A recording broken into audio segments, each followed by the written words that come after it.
I really think there's got to be a change of government in Britain. And you can't. We don't have another 4 years or whatever the next election is. It's too long. Something's got to be done. There's got to be a dissolution of Parliament and a new vote held. And really what matters is rallying the people of Britain, really getting the people of Britain to get the message out there, talk to your friends and family, and build a massive power base among the people.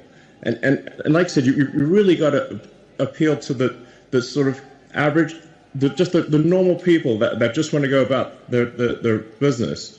That they're sort of in a village somewhere, they're working, they just want to mind their own business. But you've got to point out to them that if we don't take action, they won't be able to mind their own business because other people are going to come and maraud them.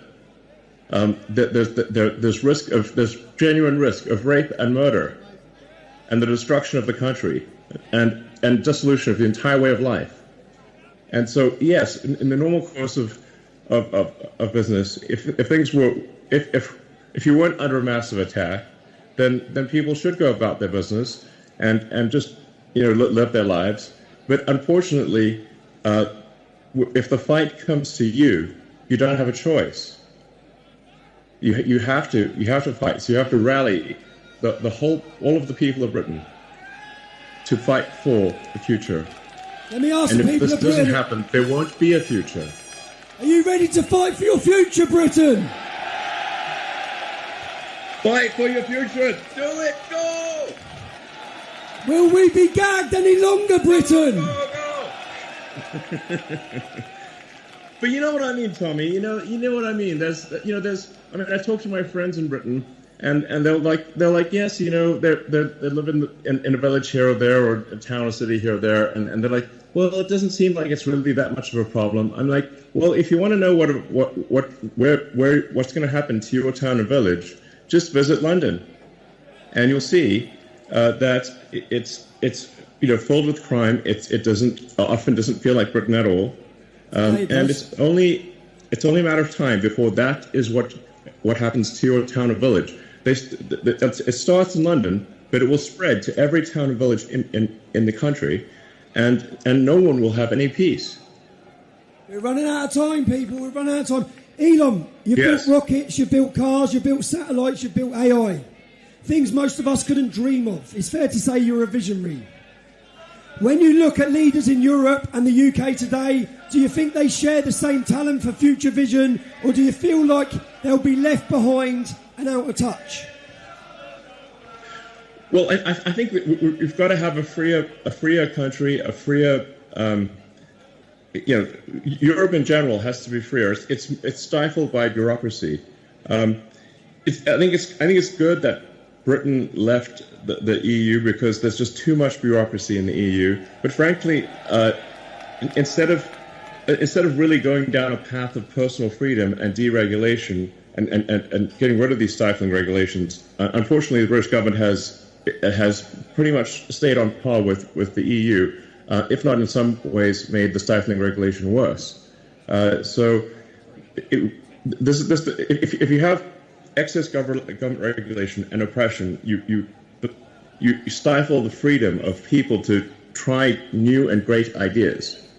And Britain used to be a country that did amazing things, some of the boldest things on the entire planet.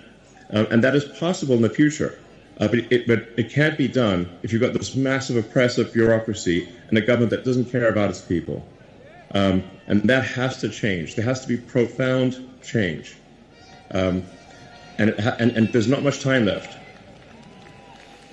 Elon, you've said before that civilization is fragile. We agree. Yes. It's precious. When you look at the West right now, every country in the West, with its wars, its divisions, its censorship, and its declining trust in institutions, none of us trust them at all. None of the public trust them. For good reason. Are you optimistic or pessimistic about where we are heading? I think if the people of Britain take charge and actually ensure that there's a government that represents their interests and not a government that represents foreign interests, then I think Britain has a great future. and I think we can be optimistic. I think there's amazing things that are possible. If the technology that's coming is used in the right way, we can have an incredibly exciting future, one which is, sort of Star Trek made real. It's sort of like the exciting utopian sci-fi where we have spaceships and we've got robots and we've got incredible technologies that are really exciting. But we need to preserve civilization long enough for that to happen, and we need to go onward and upward. And we need to fight for such a future. Such a future is not inevitable. We have to fight for such a future. I think that many British people had lost hope, but after today's scene, have you got hope again, Britain? Britain is awake. Thanks to you, Elon. Thanks to your input. Can we just ask... Well, thanks to you, Tommy. Thank you, brother. Can we ask, what do you see as the future of the UK and Europe in your vision? Where are we heading? What's the future like for us? Well, I think there needs to be a future where where people take charge, where there's deregulation, a massive reduction in bureaucracy, and generally a new hope, where people look forward, wake up in the morning and look forward to the future. They're excited about what's going to happen next. But we must have revolutionary government change for that to occur. And this is not ordinary course of business sort of stuff. This really requires everyone to sort of marshal the people, to take charge, reform the government, and make sure that you actually have a government that is for the people, by the people. If I may, as a London MP, could I please begin by paying tribute to the brave police officers from both the Met and many other forces who were bravely policing protests on Saturday, a number of whom were injured in the line of duty as a result of abhorrent attacks. I'm sure the thoughts and prayers of all members on all sides of the House are with them. With flags. Does the Home Secretary agree with me that flags are a symbol of our pride in our country and shouldn't be hijacked by plastic patriots and those who don't work in our country's interest? Home Secretary. Well, let me be very clear. I understand the strength of feeling across communities in this country about the use of hotels in particular. The right to protest is an ancient right in this country and we will protect it. But it is important that we do not slip into rhetoric that incites violence or hatred towards other communities. I love the St George's flag. I love the Union Jack. That flag belongs to me as much as it does to anybody else, and we must never allow any of our flags to become symbols of division. I would like to use this statement to address this weekend's events. On Saturday, well over 100,000 protesters marched in London. In doing so, many exercised an ancient right, the right to peaceful protest. But not everyone did. Some turned on the brave police officers who were there to keep the peace.